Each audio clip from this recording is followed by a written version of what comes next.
Olá, muito bom dia, boa tarde, boa noite para você que está assistindo a mais um Vire a Clave Entrevistas. Para quem não me conhece, eu me chamo Matheus Chagas e hoje eu estou aqui com Monique Zakzeski.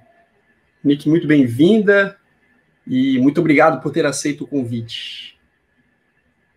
Oi, Matheus, eu que agradeço pelo convite. Fico bem contente de participar aqui com o programa de vocês. Pô, show de bola, Monique.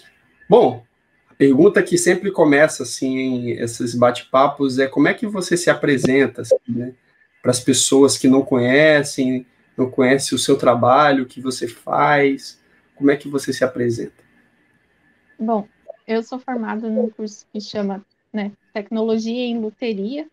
Luteria, que é a construção de instrumentos musicais de corda e, mais especificamente, no meu trabalho, eu trabalho com a construção, restauração de violões, né?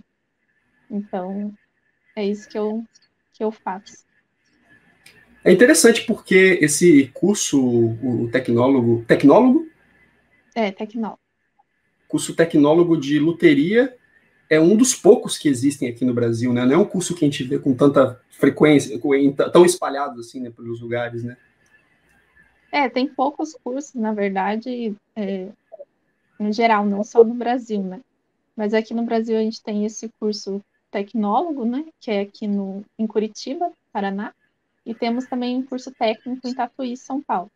São os dois cursos, vamos dizer, oficiais, assim, organizados por alguma instituição, né? Que nós temos no Brasil, são esses dois. Que bacana.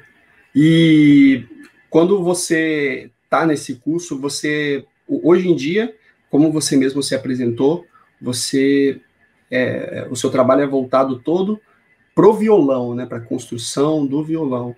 Mas quando você está nesse curso, no curso tecnólogo, você também estuda a construção de outros instrumentos ou é um curso voltado especificamente para o violão? Não, o curso ele é bem amplo, assim, genérico, de certa forma. No primeiro ano, quando eu entrei, todos os alunos obrigatoriamente tinham que construir um violão. Porque o objetivo era que a gente aprendesse a lidar com ferramentas, com o processo, né, de construção. Então, todos os alunos tinham que construir obrigatoriamente o violão. Depois, você tem três vertentes, né? O pessoal que segue para os elétricos, contrabaixo, guitarra. O pessoal da família dos instrumentos de arco, né? Violino, viola, cello, contrabaixo. E o pessoal dos acústicos dedilhados, onde entra o violão, sei lá, cavaquinho, viola, né? A gente tem vários instrumentos. A partir do segundo ano, aí cada um tem um pouco mais de liberdade para escolher que instrumento vai fazer. Então, se você quer fazer, vamos supor, uma viola caipira, né, brasileira, você pode fazer esse instrumento. No meu caso, eu optei por seguir só com violão. Tive colegas que fizeram um bandolim, por exemplo. Então, você escolhe a família de instrumentos, não um instrumento em específico, né? E cada construção de cada um desses instrumentos, por mais parecidos que possam parecer, né? Bandolim, a viola caipira, o próprio violão, a construção é diferente, né? É um mundo diferente, né? Sim, você tem algumas características semelhantes, né, no processo de construção, mas cada instrumento ele é único. Então, você precisa, se você passa a construir um novo instrumento, você começa quase que do zero, né? Com alguma experiência em ferramentas, né, uma noção geral do funcionamento do instrumento, mas cada instrumento é um aprendizado assim novo, né? Entendi, entendi. E de onde é que surgiu, no caso, esse interesse na construção de instrumentos musicais, especificamente do violão?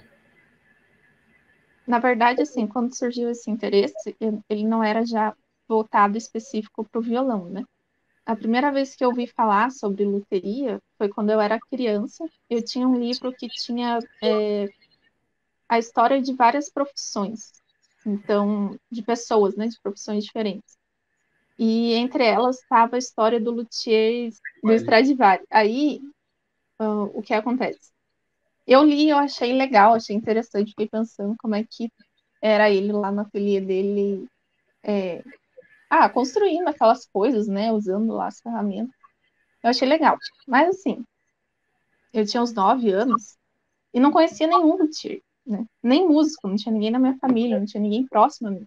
Então, foi uma coisa que, assim, ficou, né? Uma história que eu achei bonita, legal, mas eu não tinha nenhum outro vínculo, nenhum outro meio de dar sequência nesse interesse, né? Algum tempo depois, quando eu já estava no terceiro ano do ensino médio, fui pensar, bom, o que que eu vou fazer do vestibular, né? Tinha alguns interesses, mas não tinha nada assim, é isso, com certeza, paixão da minha vida, é isso que eu quero fazer pro resto da vida. Tudo parecia assim, vai ser legal estudar isso, mas assim, se eu for fazer isso para sempre, nossa, que coisa tediosa, sabe? Então tava nessa dúvida. Foi quando um colega de turma levou uma listagem de todos os cursos que a Federal aqui do Paraná oferecia, sabe? E lá tava assim, tecnólogo em luteria, construção de instrumentos musicais. Eu falei, gente, a hora é agora, né? Porque na época eu tinha 16 anos, então eu pensei, se eu não arriscar agora, aprender uma coisa que eu não conheço, depois é que eu não vou tirar tempo da minha vida, conseguir me organizar para fazer isso, né? Então, 3 anos só, vou, vou experimentar, vou ver como é que é isso aí, né? E até então você nunca tinha tido nenhum contato assim, aquele contato com construção, assim, né? Porque às vezes assim a gente tem casos, devido ao fato, acho que o curso de luteria ele não está tão inserido assim na academia, assim, né? Eu digo inserido na academia, assim, em todos os estados, né? E tudo mais. Você tem esse curso ofertado, né? Nas universidades e tudo mais.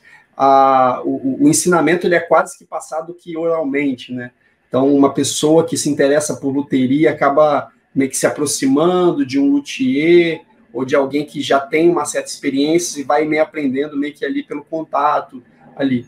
Então, antes disso, antes de entrar assim no curso, você nunca tinha tido nenhum tipo de contato, nada desse tipo, né? Não. Entendi, entendi.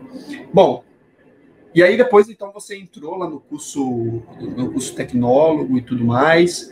É, como é que foi assim? Você se deparou com uma turma muito grande? Eu imagino que por existir esse curso deve ter uma demanda bem interessante assim de pessoas interessadas em se especializar na loteria, né?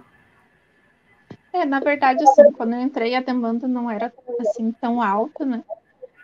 São ofertadas 30 vagas por ano, né, para o curso de loteria. Então, quando eu entrei, entrou eu e mais outros 29 colegas. 29, caramba, legal. E cada um foi meio que se especializando num instrumento diferente e tudo mais e tal. Foi se enveredando por um lado, né? Exatamente. Cada um escolheu alguma coisa em específico, ou mesmo dentro de um instrumento tem uma linha, né, diferente de construção. Alguns desistiram pelo caminho, né, também acontece. Uhum. E ao longo desse processo, até mesmo antes, assim, é aquela pergunta que sempre também a gente faz, né? Se você toca algum instrumento, já teve algum contato com algum instrumento musical? Não toco, não toco. Eu tentei aprender um pouco antes de entrar no curso, mas eu confesso que eu não era uma pessoa muito disciplinada, assim. Então, acabava que eu só pegava o instrumento na hora de ir para aula, sabe? Voltava na aula, deixava ele guardado no canto, na outra semana ia pegar de novo. Eu falei, gente, isso aqui não tá resolvendo. Aí eu desisti de tentar aprender. Mas assim, aquele não toco que você se refere, aquele não toco Eu não assim, toco nada.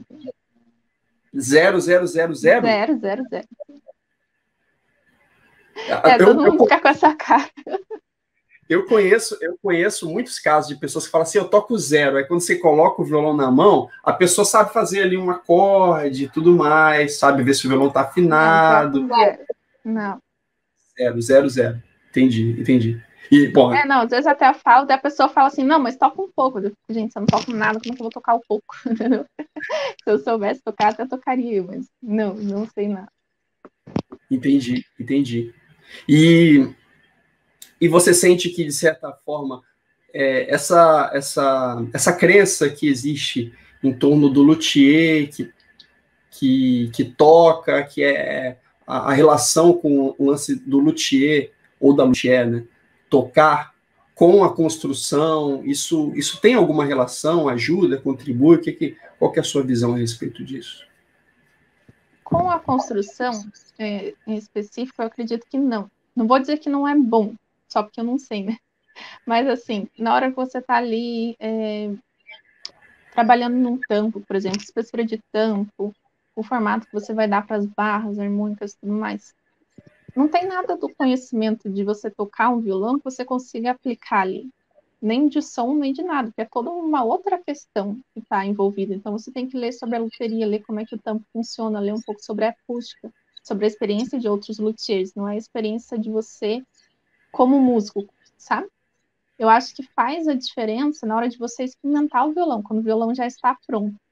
Então, assim, eu termino um violão, eu não sei o som que ele tem, porque eu não sei tocar. Então, eu preciso levar para alguém, para algum músico tocar, me dar um feedback, ou mesmo para eu ouvir e saber se eu gosto daquilo, se eu não gosto, se eu conseguir atingir o que eu esperava com as características da construção que eu usei e tudo mais. Então, eu acho que na hora que o instrumento está pronto, isso faz diferença para você se basear para as próximas construções.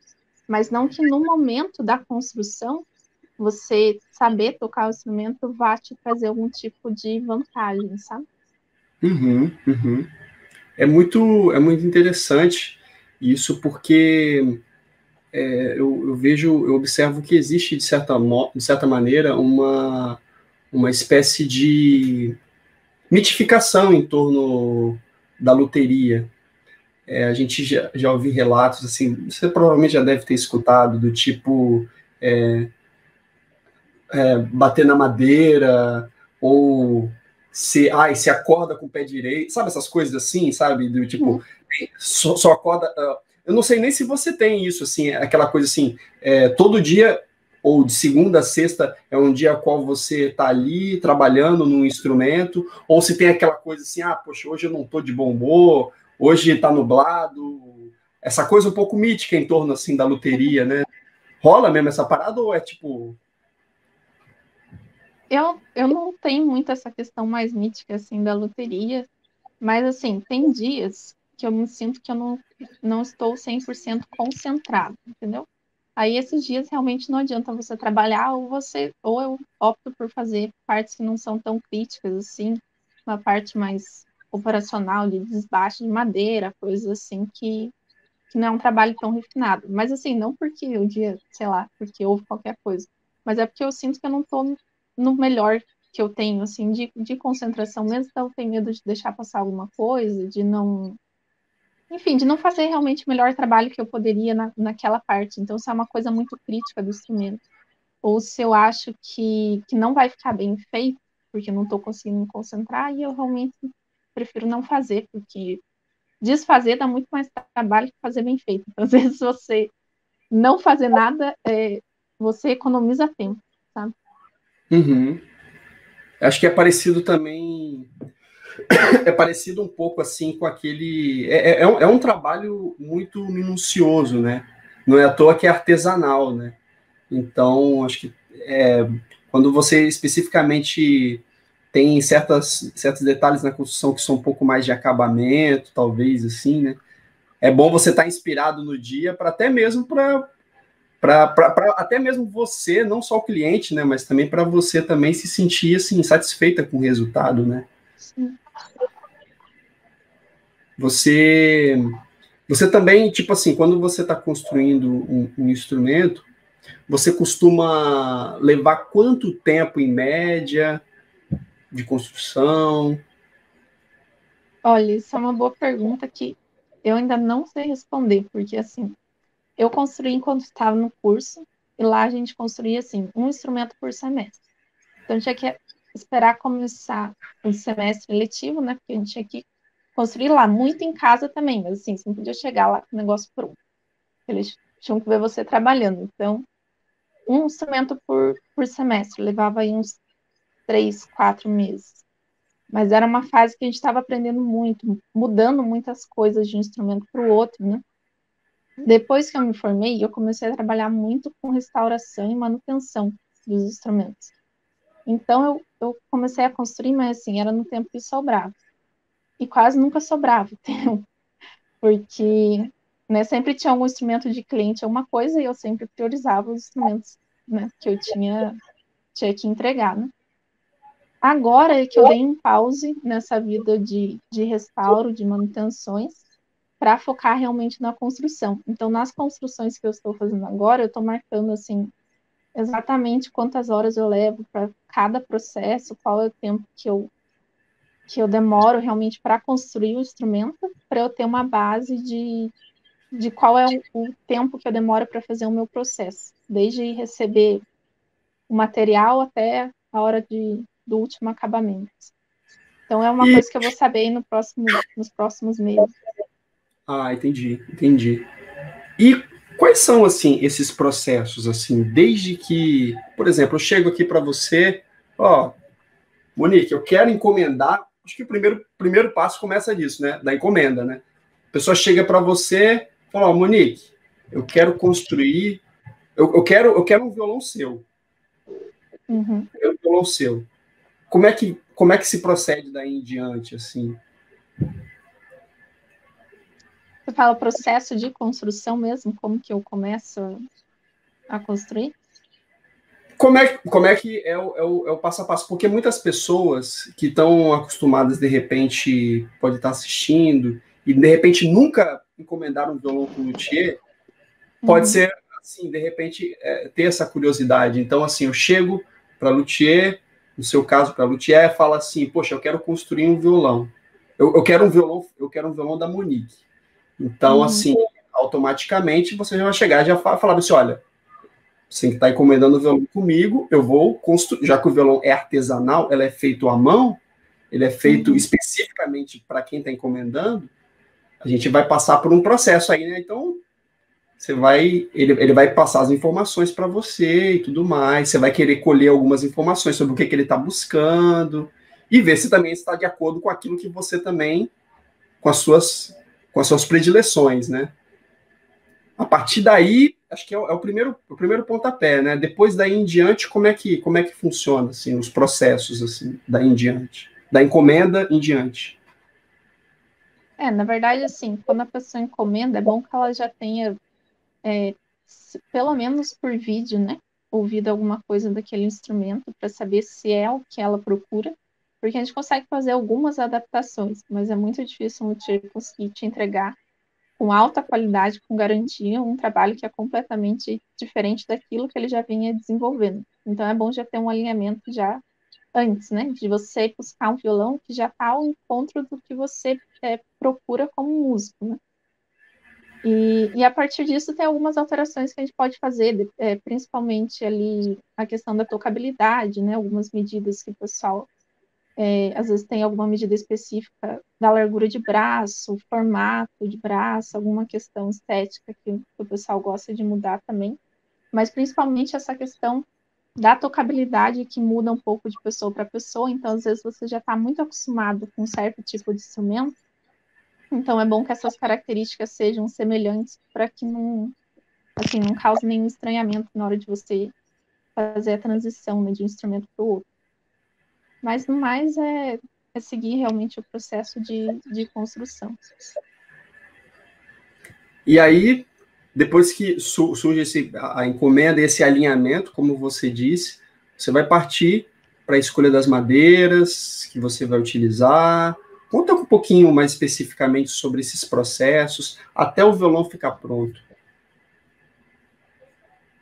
Até o violão ficar pronto são vários processos. A gente tem aí a escolha, né, das madeiras de tampo, de fundo, laterais, tudo mais. Eu venho utilizando o jacarandá da Bahia, né, para o fundo lateral, o abeto no tampo e o cedro para o braço, né? E a partir disso o violão vai tomando forma, né? A gente vai colocando na forma, vai dobrando lateral, vai trabalhando a espessura de cada uma das partes, né? flexibilidade do tampo, que ele tem que corresponder à vibração, né, que ele recebe das cordas para que ele realmente emita o som. Então, todas essas características de construção, da escala, de traste, de, né, cavalete e tudo mais, a gente vai construindo. Entendi. E o tampo, por último, né? A colocação do tampo. Não é por último, na verdade, assim. Qual que é a ordem, né, que eu uso? Uhum. As laterais, aí eu trabalho no tampo, mas deixo ele lá separadinho. Aí o fundo, eu colo o fundo antes do tampo, mais por uma questão de acabamento, assim, porque o fundo é onde você enxerga da boca. Então eu gosto de ter mais espaço para eu poder limpar bem os cantinhos, tirar qualquer excesso de cola, coisas assim. Escala, cavalete. Cavalete é uma das últimas coisas, né? A gente cola até depois do verniz. Né? Entendi. E normalmente tem alguns luthiers que têm certas predileções relacionado, além da madeira, ao tipo de encordamento que se utiliza. Eu vou te dizer por quê. Às vezes, por exemplo, você tem certos instrumentos especificamente de abeto, que normalmente as pessoas têm aquela tendência a utilizar mais cordas de nylon. E até, inclusive, outros luthiers que até, inclusive, não recomendam a utilização de cordas, por exemplo, de fibra de carbono, que tensiona, dizem, não sei se procede, que tensiona muito o tampo, que deixa muito tenso e tudo mais. Você tem algum tipo de predileção em relação ao tipo de encordamento que você utiliza, pelo menos nesse primeiro momento, ou é qualquer um, tipo, qualquer sua Assim, visão? que eu utilizo uma corda mais padrão, assim, de nylon mesmo, sem ser essas cordas, né? De carbono, de titânio, de qualquer outra coisa. Mas no quesito tensão, você tem que ver ali qual que é a medida em quilos que aquilo exerce sobre o tampo, né? Se é a mesma tensão, não tem muito sentido você achar que o material vai trazer uma deformação. Eu acho que tem um pouco de mito nisso, sabe? Nessa questão de você ter esse medo exagerado de, nossa, você vai acabar com o instrumento, pois corda de carbono, meu Deus, o negócio vai virar, né? Vai fazer assim, o braço e o tampo. Né?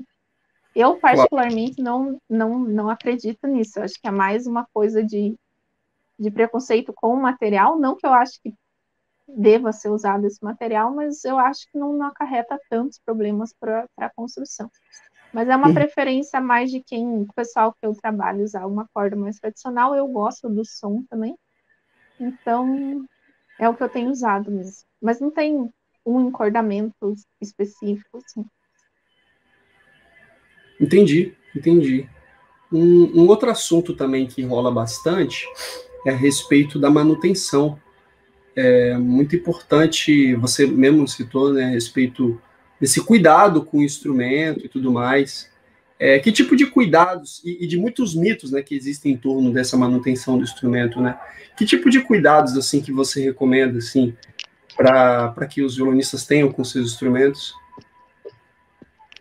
Olha, acho que o principal cuidado, que às vezes eu vejo o pessoal negligenciar bastante, é a questão da diferença de umidade, né? Principalmente quando o tempo está muito seco. São poucas as pessoas que eu conheço que usam algum tipo de acessório para aumentar um pouco a umidade e evitar essa, essa mudança muito brusca, assim, com o instrumento.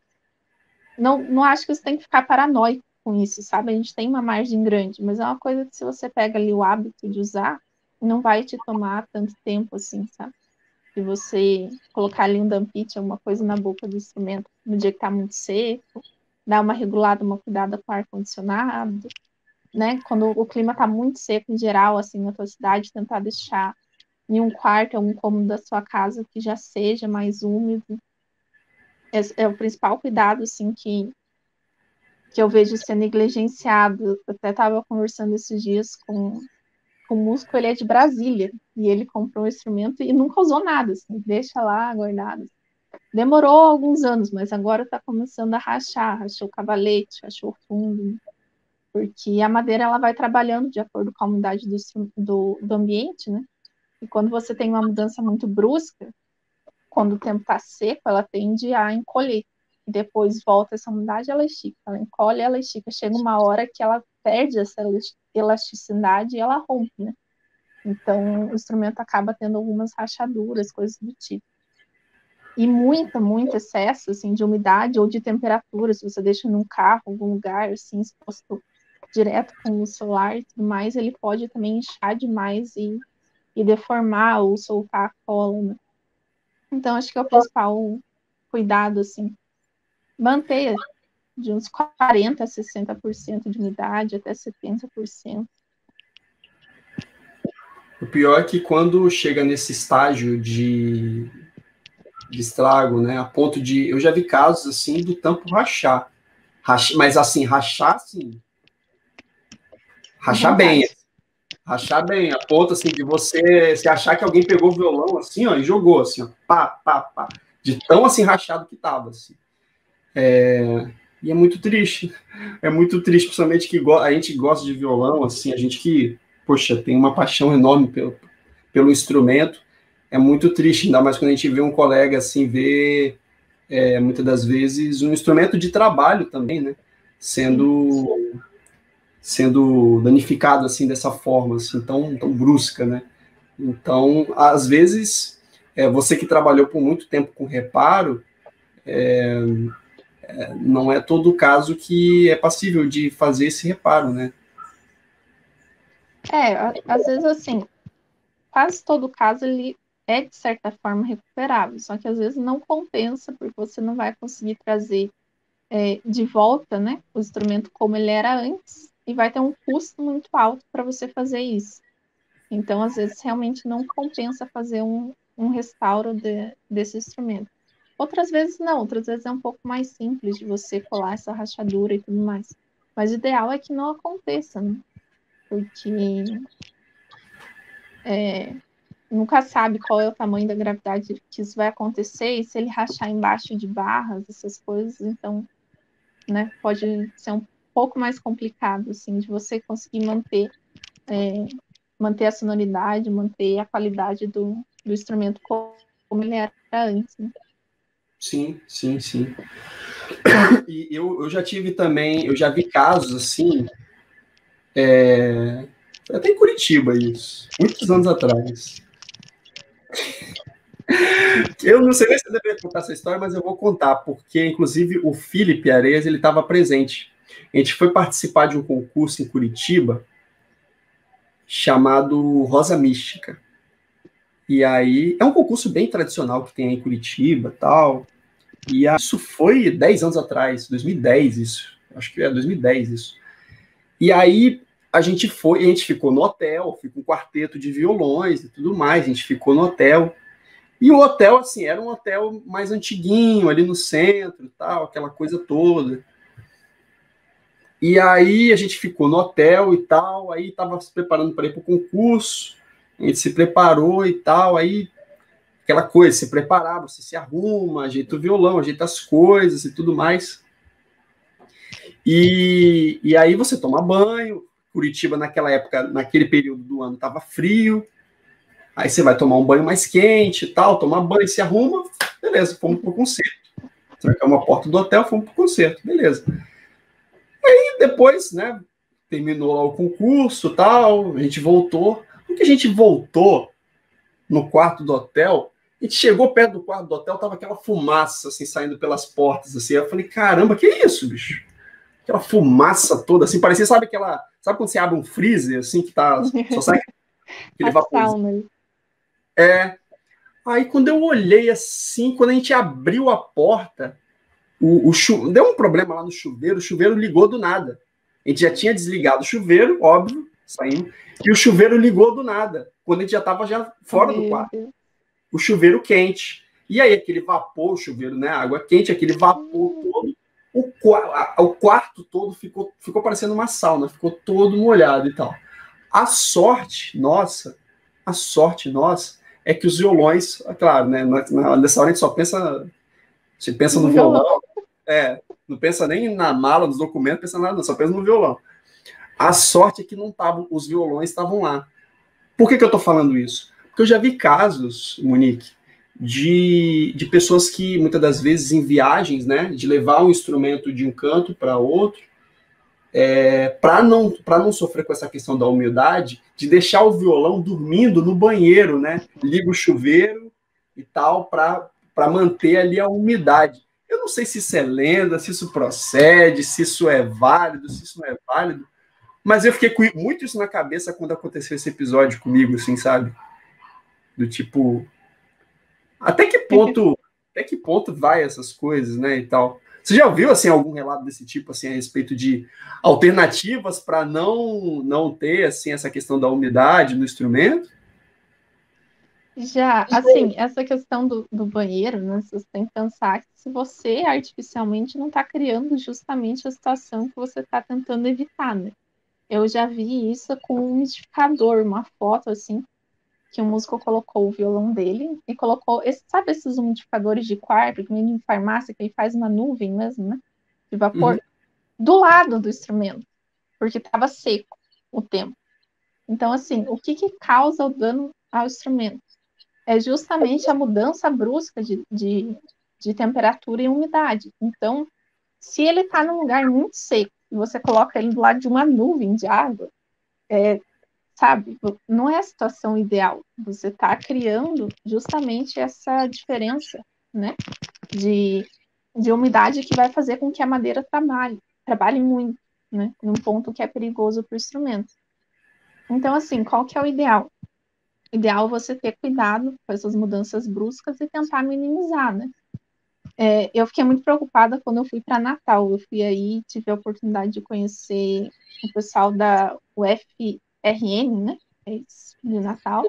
E assim, é muito úmido, porque é litoral, né? E é quente, né? E o calor, ele também traz esse efeito da madeira expandir. A madeira, ela não tem uma resposta tão grande para a temperatura, mas também, quanto mais frio, mais ela encolhe, quanto maior o calor, mais ela expande. Então, com a umidade ela expande, com o calor ela expande. Então, é úmido e é quente. E dentro dos locais, você tem muito ar-condicionado, porque é muito quente. Então, você não consegue ficar naquele calor. Eu, pelo menos, estava sofrendo um pouco com aquele calor. Então, você sai de um negócio que é úmido e quente para um negócio que é frio e seco, né? Porque o ar-condicionado, ele dá uma diminuída na umidade do ambiente. Então, essas mudanças que tem que cuidar. Então, assim, o que eu recomendo? Você vai estar lá na sala, todo mundo vai tocar, não é tua vez de tocar. Então, deixa lá o violão no case com, né, aquelas esponjinhas, aqueles dispositivos que tem para subir um pouco a umidade, se está muito seco, né? Normalmente não está muito úmido dentro dos locais, né? Mesmo aqui em Curitiba, se você tem um local fechado, você não vai ter excesso de umidade. Mas se você tem um excesso muito grande de umidade, você pode usar também aquela sílica, essas coisas, para você puxar um pouquinho a temperatura. Vai tocar, precisa tirar o cimento do case, se você tiver como, usa, né, um umidificador longe do instrumento, não colado no instrumento. Esse tipo de cuidado, assim. Não precisa ficar paranoico, sabe? Mas precisa ficar um pouquinho atento, não só deixar o cimento, porque uma hora vai acontecer, sabe? Exato, exato. E mais algum outro tipo de cuidado que você recomendaria a respeito? Recomendo, assim, não passe produtos que você não conhece no instrumento. Eu vejo muita receita aí, pessoal. Vou passar um óleo de não sei o quê, vou passar um lustramóveis, vou passar, sabe? Alguns vernizes, realmente, eles usam polidores que se assemelham ou que têm algumas linhas de cera automotiva, algumas coisas assim, mas você tem que saber muito bem o verniz que você está usando e como usar, porque são produtos que são abrasivos, né? Então, o melhor realmente é você passa um paninho ali, no máximo um paninho umedecido, assim, mas não encharcado, né, no instrumento, para tirar ali uma sujeira, uma gordura que ele acaba pegando. E quando você achar que precisa, leva no luthier para fazer uma limpeza mais completa, assim, do instrumento. Mas se você tentar usar algum produto aí que você, sei lá, leu na internet, o fulano usou, né? Às vezes no instrumento dele pode ter dado certo, mas no seu pode ser que não, entende? Principalmente instrumento de fábrica, que já tem um verniz que é a prova de tudo, né? Que nem soa aquela beleza daquele instrumento, porque ele já está todo encapado em mil camadas de plástico. Então, às vezes, alguém usa lá num instrumento vagabundo, você vai pegar seu instrumento de luthier, vai passar e vai piorar a coisa, né? Então, não estrague o instrumento tentando cuidar dele, é uma boa também. Claro, claro. Pô, não, é muito importante você falar sobre isso, porque isso até é título de livro, né? O óbvio também precisa ser dito, porque às vezes uma coisa que é muito óbvia para a gente, mas é sério, às vezes uma coisa que é muito óbvia para a gente, para ter pessoas que não é, tipo, poxa, eu já vi casos assim de alunos que tinha violão assim de luthier que passava tipo lustramóvel, não no tampo, passava na lateral e no fundo. Lateral. Saca? E tipo assim, acontece, assim, sabe? Acontece esse tipo de coisa. Eu, por via das dúvidas, eu nunca passei nada, sempre passei pano normal e tal, não passo nada. Mas isso é uma coisa que é muito importante, né? De falar com as pessoas, de passar para a gente que é violonista, porque às vezes, muitas das vezes, por uma coisa que é tida como óbvia, é subentendida como certo, e quando vai ver, né, acontece esse tipo de situação, né? E tem mais alguma outra? Pode, eu acho que tem muitas outras recomendações para violonistas.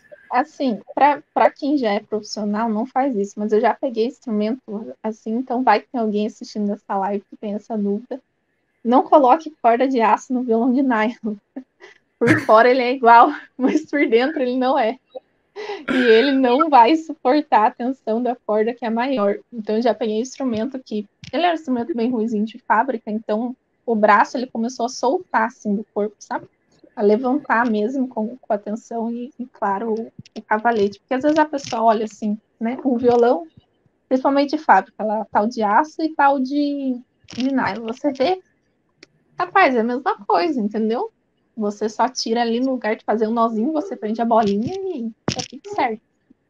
E depois não tá tudo certo, né? Começa a descolar tudo e entortar todo o instrumento. Então, não faça isso. Outra coisa que eu lembrei na hora que você falou do paninho, chega um momento que você tem que lavar o paninho também, tá? Eu já peguei instrumento que ele veio com o paninho, com a panelinha em cima, mas ela tava totalmente engordurada, mas totalmente no nível assim. A hora que eu terminei, eu sempre limpo o instrumento, né? Quando eu regulo, faço um tipo de manutenção. Eu tava com dó de pôr de volta a flanelinha em cima da escala dele, porque ela tava tão suja e ele tava tão limpinho. Eu falei, mas gente, eu vou pôr isso aqui de novo. Mas eu não podia assumir, né, com o paninho que veio, né? Então, tive que colocar. Olha aí, tá vendo? Uma coisa óbvia. O meu paninho, olha, já vou sair dessa entrevista aqui, eu já vou lavar o meu paninho urgente, porque, tá vendo? Uma coisa óbvia, mas que eu particularmente, eu não nunca lavei meu paninho. Lavou o paninho. Vou confessar que eu nunca lavei meu paninho. Nunca lavei meu paninho. Aí, às vezes você tá sujando o instrumento com o seu paninho. Minto. Eu já lavei sim, já lavei, mas não é com tanta frequência, não. Não é com tanta Lá frequência. em 1996 eu lavei o paninho. Né? Não chega tanto. Me lembro assim, bem. Tipo, eu tomo banho todo sábado, tipo, já pensou? Não é isso não. Mas é importante isso, né? É importante. Monique, alguma recomendação no sentido de trocar as cordas do violão? Como trocar? Assim, tem gente que recomenda você trocar intercalando, assim. Né? Se você não demorar 1000 anos para trocar, se você só tirar as cordas e pôr de volta, eu não vejo tanta necessidade. Porque, assim, qual que é o problema? O problema é que o braço, todo instrumento, na verdade, ele está acostumado com uma certa tensão das cordas. E a hora que você tira a corda, você alivia essa tensão. Mas, claro que a madeira, ela não faz isso instantaneamente, assim, questão de segundos. Você soltou a corda, ops, o braço voltou, a madeira cedeu, né? Ela demora um certo tempo ali para se adaptar. A mesma coisa com a questão de umidade, né? Porque você chegou num lugar que está 40% de umidade, de repente teu violão encolheu inteiro. Ele tem um tempo para ele se adaptar àquela nova situação, né? Então, se você, né, tirar a corda e já botar outra, não tem tanta crise assim. Você aliviou a tensão, mas enquanto o instrumento ainda não tinha, né, perdido essa posição, esse formato que ele estava antes, você foi lá e colocou a tensão de volta. Mas também, quem quiser ser um pouco mais prevenido, pode ir intercalando as cordas, não soltar todas de uma vez só, né? Uhum, uhum. E com que frequência, por exemplo, a respeito da limpeza do braço do violão. Eu vou confessar que eu uso bombril, palha de aço, né, para fazer propaganda. Eu uso palha de aço no braço, né, e tal. Eu passo, porque como eu transpiro muito, é muito comum ficar aquelas marcas assim, né, de aquelas marcas feias, ficava deixando mais escuro ali os trastes e tudo mais. Aí eu passo o bombril e só isso, assim, ali no braço, né? Você recomenda ou você me não recomenda? O que que você acha? Assim, é uma parte do processo, né? Quando eu faço, por exemplo, a limpeza de escala, de traste, dessas coisas, às vezes posso até usar isso, mas assim, como uma parte de toda uma etapa, assim. Sozinho, eu acho que, sinceramente, ele dá mais efeito estético do que realmente um efeito real ali de limpeza no instrumento. Porque eu prefiro passar um pano com água quente, assim, para tirar primeiro toda a gordura que ele tem.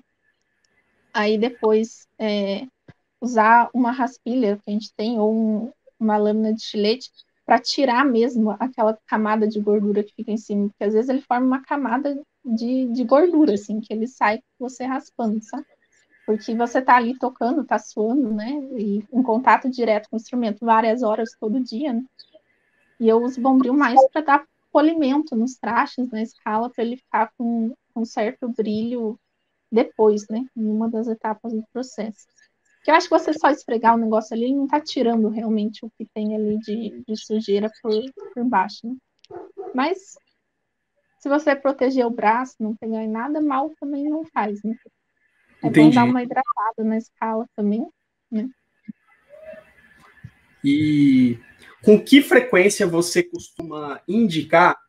Porque assim, eu vou confessar porque assim, eu sou violonista e eu conheço a cabeça de violonista.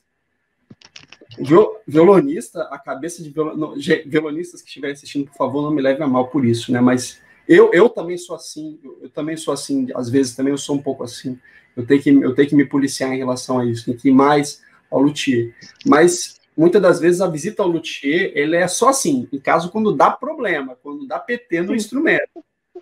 Mas até mesmo para manutenção, eu acredito que às vezes é importante ir com uma certa frequência no luthier, só para dar aquela regulada e tudo mais. O que você pensa sobre isso? Você acha que é legal, é viável, ou não precisa?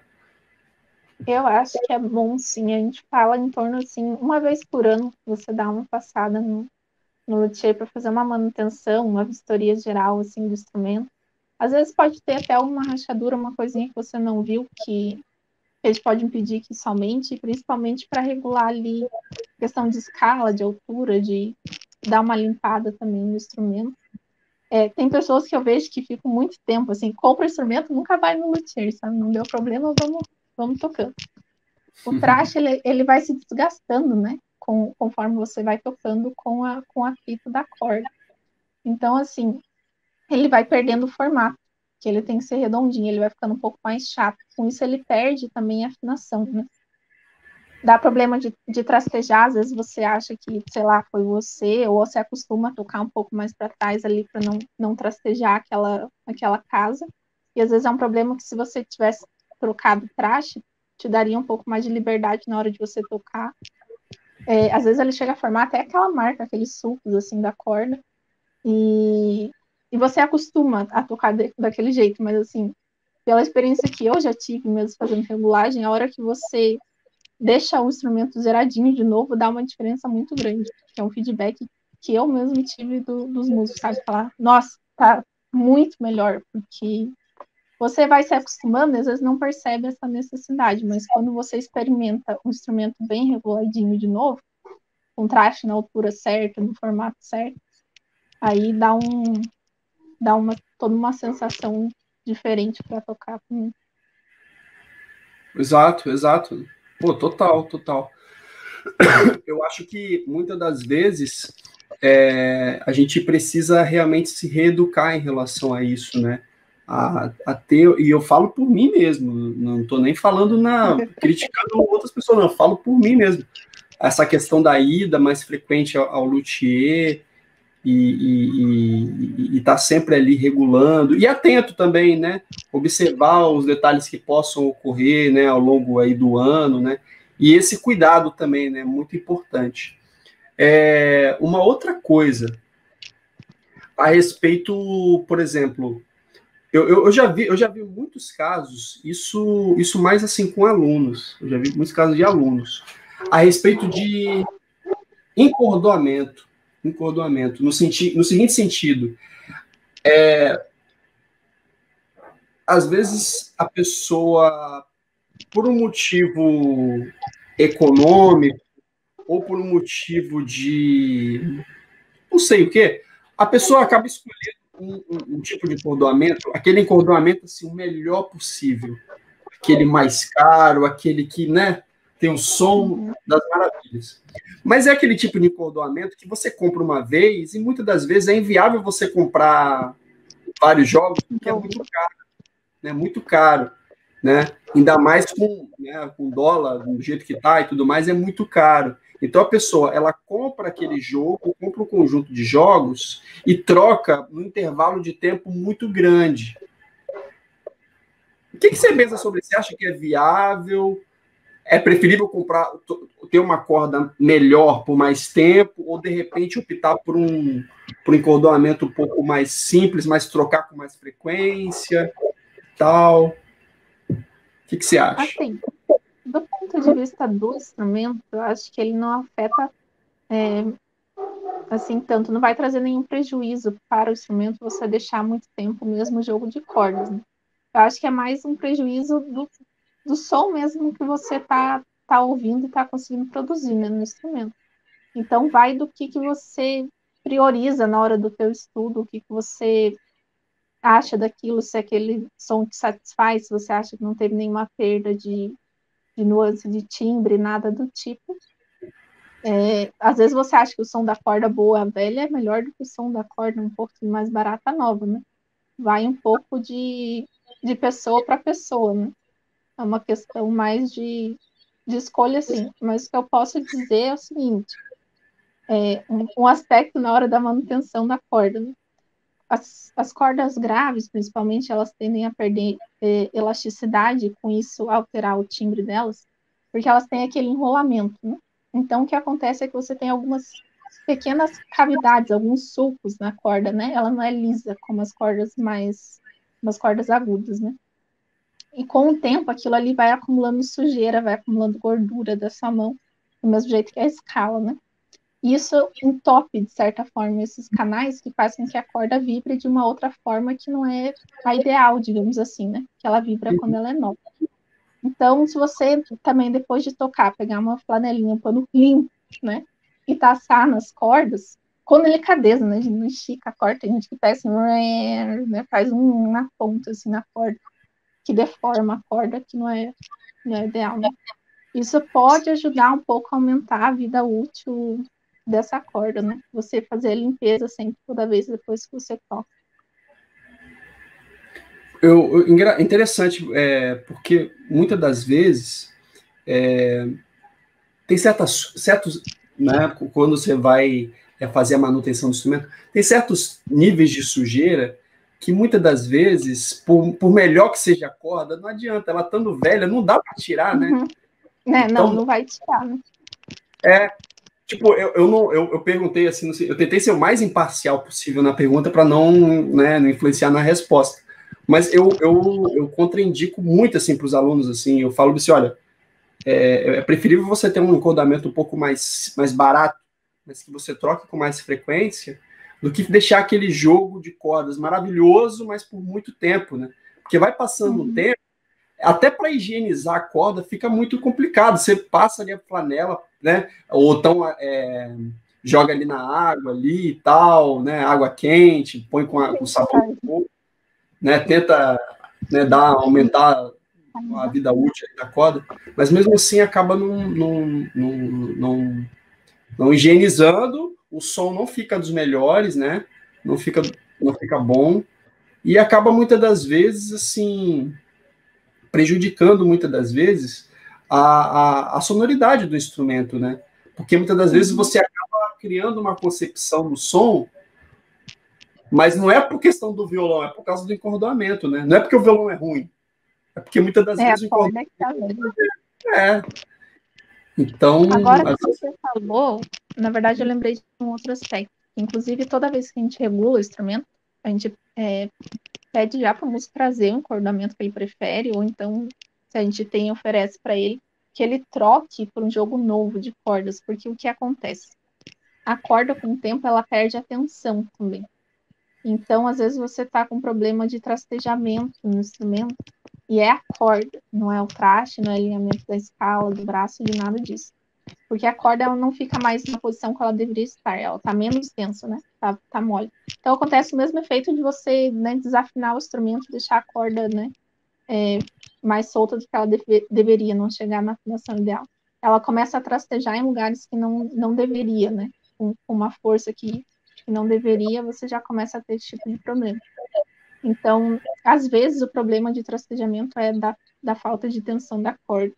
Então, as cordas velhas, elas têm esse problema também. Chega um ponto que não tem jeito, tem que trocar. Entendi. Bom, esse assunto, ele rende bastante. Eu acredito que a gente, nesse tópico reparos, manutenção, se esquecemos de alguma coisa, né, qualquer coisa, assim, as pessoas podem te contactar depois, mas eu acho que a gente, já tem vários mitos aqui, já foram desfeitos aqui, né, com base nas suas respostas, né, super pertinentes, e eu acho que essa parte de reparos e manutenção, assim, tá muito bem clara, muito bem explicada e tudo mais.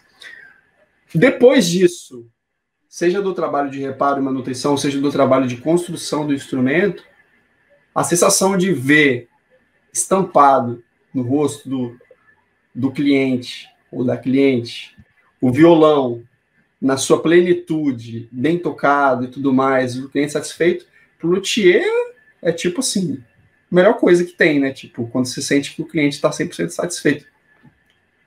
Ah, com certeza. Eu acho que é quando, assim, você vê realmente o resultado do teu trabalho, né? Porque a gente só vê o resultado quando ele chega no músico, né? É um negócio que sozinho o violão ele não consegue fazer o papel dele.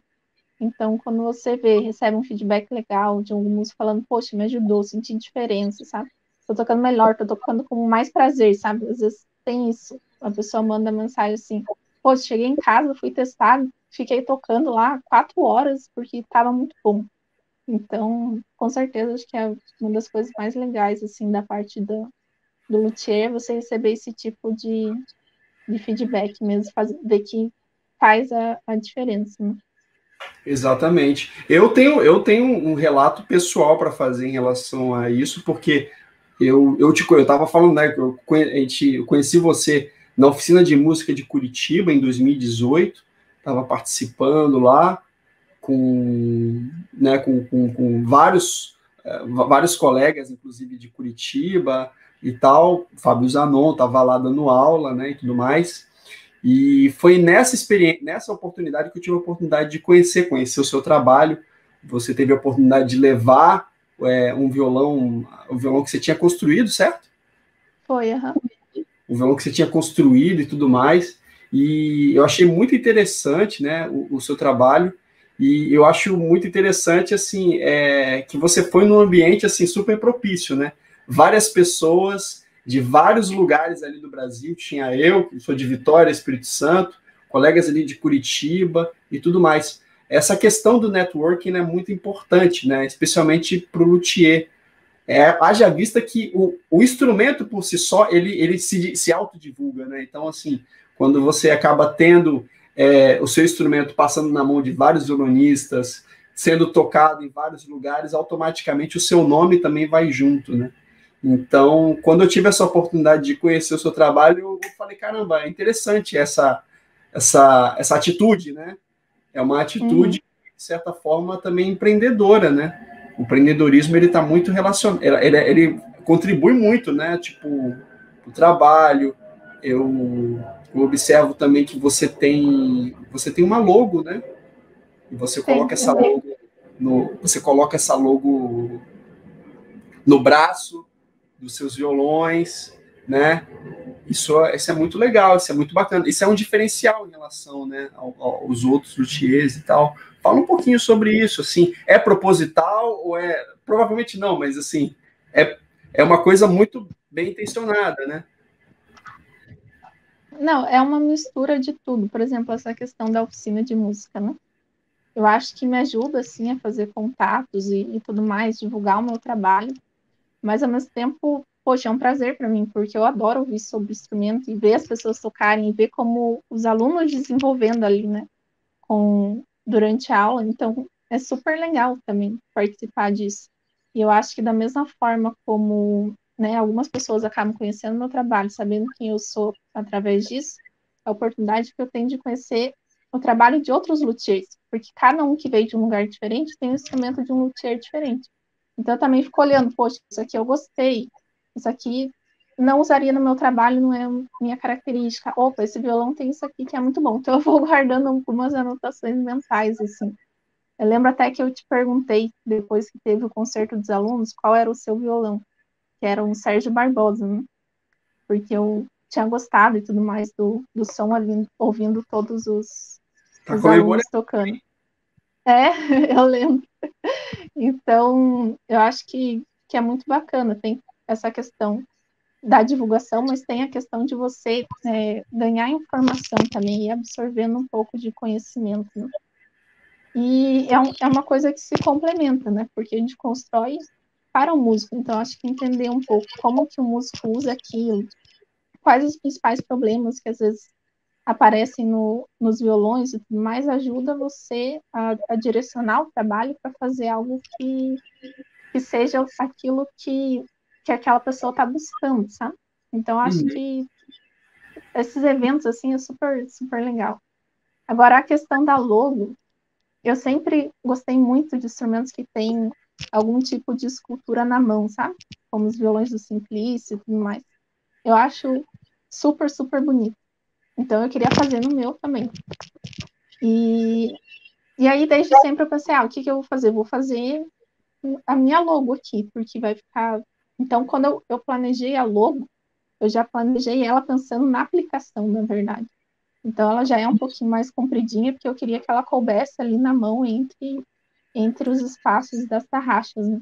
Então, eu já tinha o primeiro lugar onde eu ia pôr depois a logo. Então, no final das contas, deu certo. Eu fiquei bem feliz, que eu acho que casou bem, ficou uma coisa que, assim, não ficou destoando, né, do instrumento. O pessoal gostou também, acho que ficou bonito, então deu certo.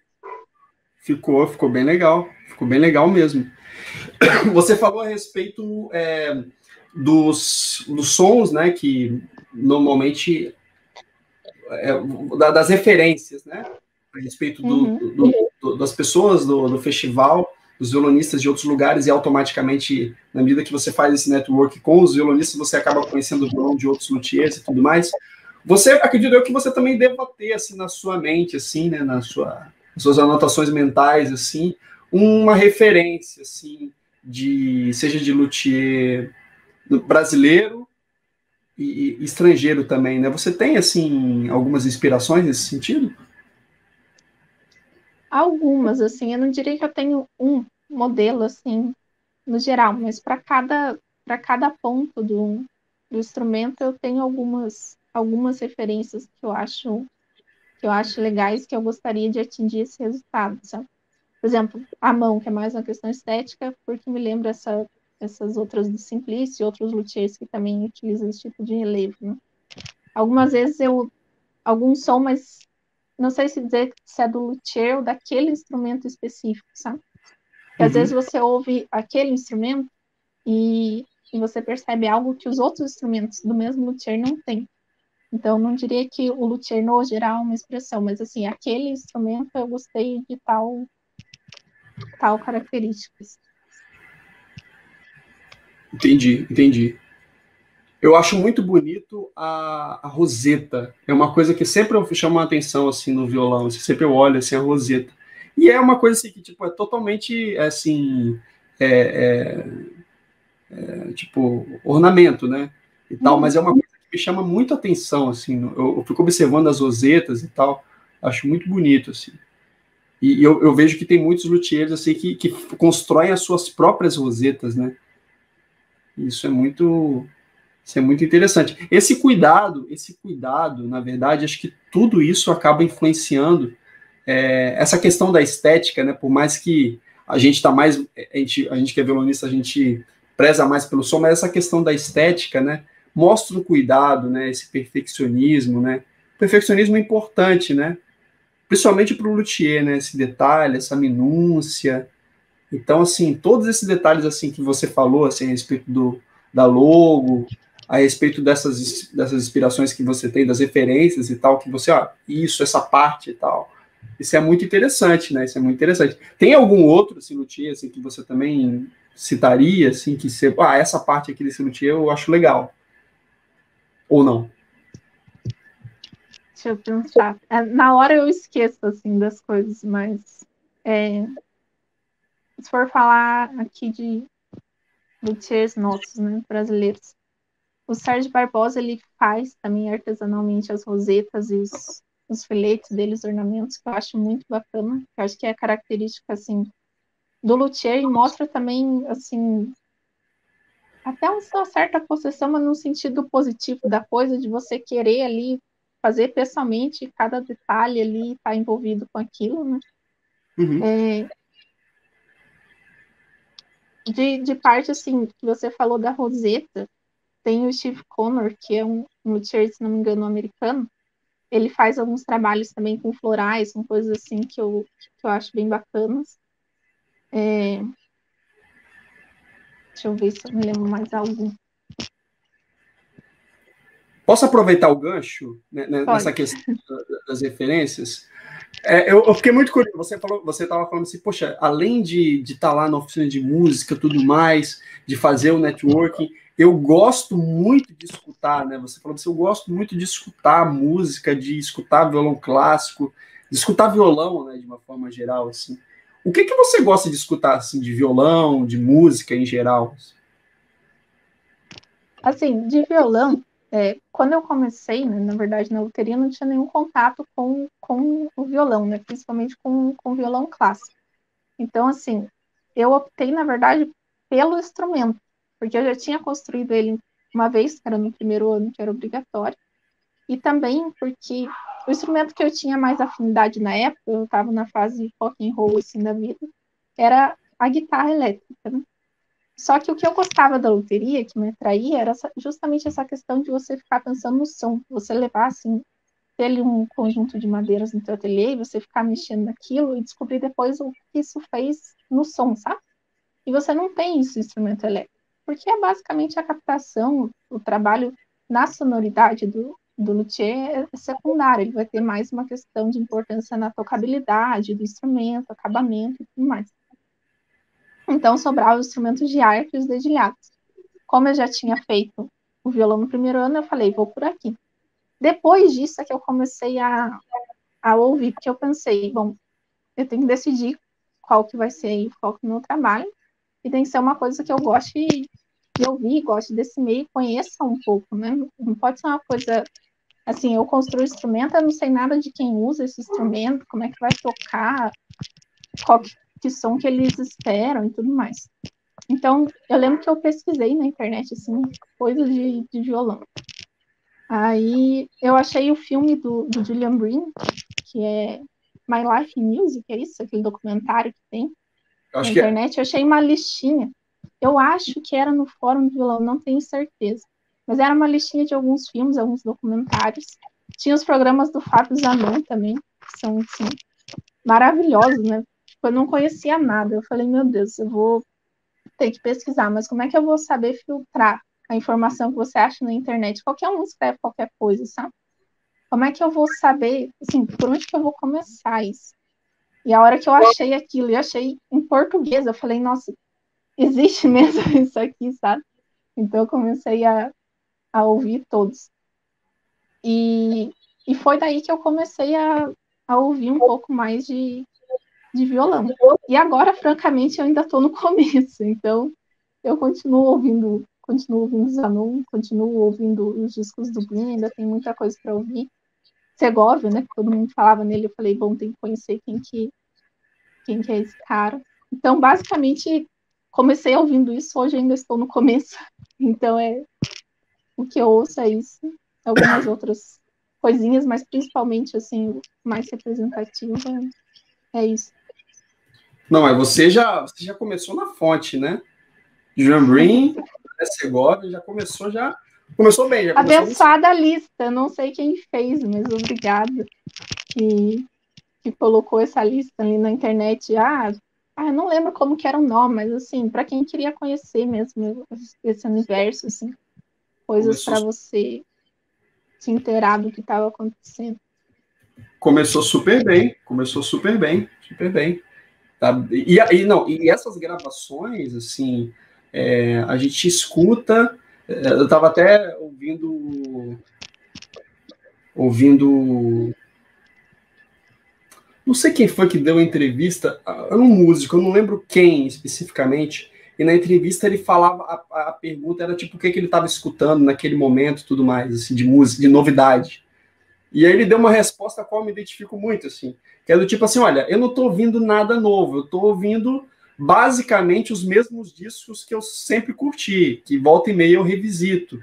E posso confessar uma coisa? Cada ano que passa eles ficam cada vez melhores. E é meio que por aí, assim, você vai ouvindo, a cada momento da sua vida, você vai ouvindo coisas diferentes na medida que o tempo vai passando, né? É como se fosse um ser vivo, como se fosse um violão, né? Você ouve o violão ali, quando ele está assim, recém-construído, é uma sonoridade, né? Depois de um tempo, é outra sonoridade, você vai ouvir outras coisas, né? Então, eu sempre também revisitando as gravações assim, do Julian Green também,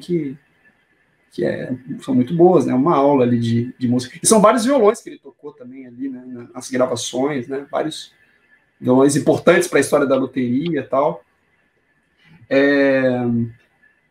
Beleza. Olha, Monique, a gente está chegando aqui próximo do final aqui da nossa entrevista. Eu acho que muitas pessoas aqui vão ser beneficiadas com essa conversa. Acho que a gente tirou bastante dúvidas. Eu tentei tirar o máximo de informação de você. Eu acho que a gente conseguiu prestar assim bastante informações, tirar bastante possíveis dúvidas que possam ocorrer também. E eu costumo terminar essa conversa pedindo para o convidado, no seu caso, para a convidada, três coisas. Isso a gente não combinou, mas pode ficar tranquilo que é de boa, é tranquilo. Eu peço três coisas. Para quem você tira o chapéu? Não é para quem você tira o chapéu, não, tô brincando. São três coisas. Uma indicação de música, pode ser uma discografia, enfim, o que você achar melhor, uma música, um álbum, enfim, uma discografia de algum artista. E tô falando aqui, você vai pensando. Uma discografia. Uma indicação de filme, né? Ou uma obra assim, de um cineasta, enfim, etc. E também uma indicação de livro. Matheus, pode ter a ver com essa conversa que a gente teve aqui hoje? Pode. Ao longo dessa conversa aqui, a gente falou alguns assuntos que meio que acabam esbarrando aqui um pouco nessa pergunta. Então, você pode, em algum momento, também aproveitar também e sincar, né, de repente, essa conversa com as indicações que você vai fazer. Então, por favor. Meu Deus, que difícil. Deixa eu pensar um pouquinho. qualquer coisa, porque eu anotei algumas coisas que você falou aqui e tal. Deixa eu pensar. De filme vai ser difícil. Eu não sou uma pessoa que eu assisto muitos filmes. Nunca tive esse hábito, assim, que eu era mais de ler. Até porque minha mãe não gostava que eu assistisse televisão quando eu era criança, então ficou um negócio assim. Então, eu sou mais de assistir os documentários mesmo. Então, acho que eu citaria o que eu já citei, do Brin, né? Acho que é My Life Music, né? Acho My que é Life, alguma coisa assim. Isso. O nome do isso aí. documentário dele.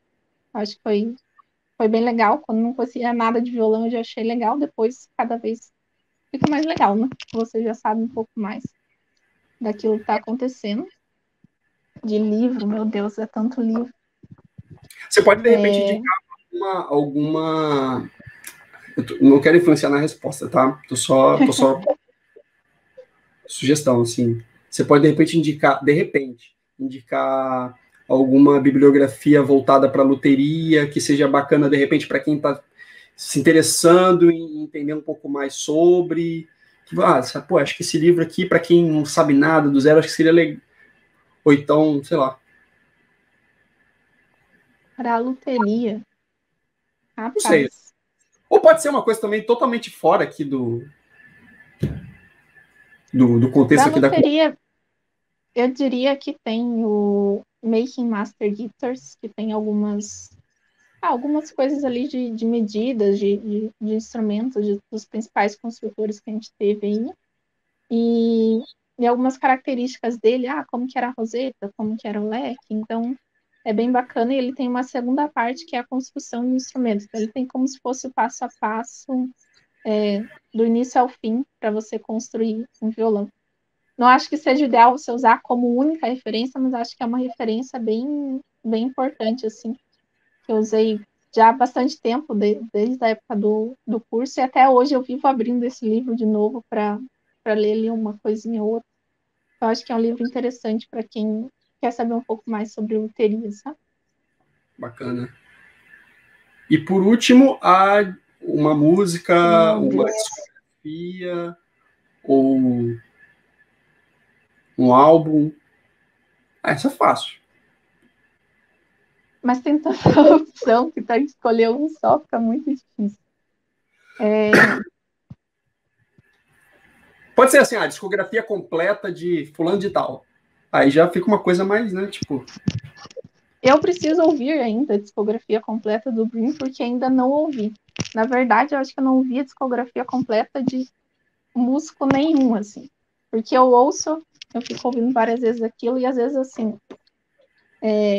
eu ouço a mesma música muitas vezes, se eu gostei dela, eu vou procurar várias gravações daquela mesma música. Por exemplo, no CD de música espanhola lá do Zanon, tem a dedicatória, acho que de Granados, é isso? Uhum. E esses dias eu tava ouvindo, eu falei, puxa, que bonito, né? Não tinha prestado tanta atenção. Então, acho que eu ouvi, sei lá, umas 30 vezes a mesma música ele tocando. E depois eu fui procurar outras versões. Então, tem a versão do próprio Brin, tem outras versões de outros violonistas. Eu gosto de ficar ouvindo para ver qual que é a diferença de um para o outro, né? Esse Granados é muito bonito. É muito bonito. E o álbum é bem bonito também. CD inteiro. Sim, sim, sim. Pô, super, super bem tocado, né? Fábio Zanon arrebentou naquele álbum. E vários outros álbuns também dele também muito bons, né? Mas esse de música espanhola é muito bom mesmo. Beleza, então. Monique, passamos aí pelo teste. Ufa, né? Quem sabe faz ao vivo. Coloquei você aqui numa situação que a gente não tinha combinado, mas você saiu super bem. Deixa eu aproveitar e abrir um pouco aqui essa janela, que eu tô morrendo de calor. Aí, voltei. Tá. Então, Monique, eu só tenho a agradecer. Muito obrigado por ter brindado a gente aí com essa conversa. Você, com certeza, brindou a gente com muitas informações super pertinentes sobre loteria, sobre os processos de construção do instrumento, sobre manutenção, sobre a questão do reparo. Podemos conhecer também um pouquinho sobre você, a respeito daquilo que você gosta de ouvir, aquilo que você gosta também, que você recomenda de ler e tudo mais. Então é bacana isso, né? Conhecer não só a profissional, mas também um pouco da pessoa. Eu acho que a gente cumpriu um pouco dessa meta, dessa conversa por aqui. Então, assim, mais uma vez agradecer você e deixar você com as palavras finais, deixando, obviamente, o seu contato para as pessoas que querem te contactar, para encomendar os instrumentos, etc. Então, meu contato, eu tenho Instagram, eu tenho Facebook também, mas questão mais da loteria eu tenho atualizado ali mais no Instagram, que é Monique Zagzes, que eu acho que vai ter que escrever isso, porque senão ninguém vai acertar o sobrenome. Mas isso vai estar em áudio também. Se quiser dar uma soletrada aí, é bom. É? Bom, Monique está escrito ali na minha... embaixo do meu vídeo, né? Que também é... Você quer que soletre? Porque você vai pôr só o áudio, né? Tá. Agora eu entendi. Vai ter um podcast, Então, quem quiser entrar em contato comigo, eu tenho Instagram, que é Monique Zagzeski. Então, é MoniqueZagzeski.